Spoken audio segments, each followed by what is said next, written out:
আচ্ছা, শ্যামাপ্রসাদ মুখোপাধ্যায়কে নিয়ে কংগ্রেস কি মনে করে, এটা একটু আপনার থেকে ক্লিয়ার করা। দেখুন, পণ্ডিত মানুষ, তার ভোট এই পশ্চিমবাংলা দিবস এইসব যে বলেছে, একটা ভোট তার ছিল, দুটো ভোট ছিল জ্যোতিবাবুর এবং রতনলাল বম্বের, বাকিগুলো ছিল সব কংগ্রেসে। কি করে তিনি ধারক বাহক হন?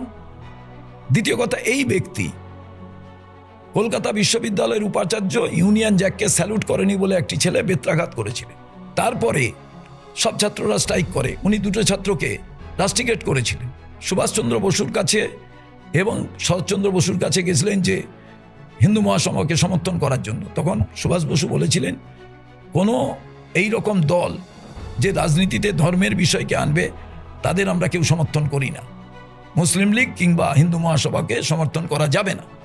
তার থেকেই কনফ্রন্টেশন। এবং যখন বিখ্যাত সাংবাদিকরা জিজ্ঞেস করেছিলেন যে আপনি তো মন্ত্রী ছিলেন, আপনি তো কংগ্রেসের, কেন এইরকম? বলে, কংগ্রেস করতে গেলে অনেক সময় লাগবে নেতা হতে, হিন্দু মহাসভা করলে কেউ নেই, তাড়াতাড়ি নেতা হওয়া যাবে। আর কংগ্রেস করতে গেলে জেল খাটতে হবে, ভাই নেহেরু সুভাষের মতো জেল খাটা যাবে। তা এগুলো তো সব রচনায় লিখতে হবে। এমনি এমনি বিখ্যাত হয়ে গেলে সুভাষ বোসের সম্বন্ধেও তো লেখা প্রয়োজন, তার সঙ্গে এটা তুলনা হয়, যতই স্ট্যাচু বানান না কেন।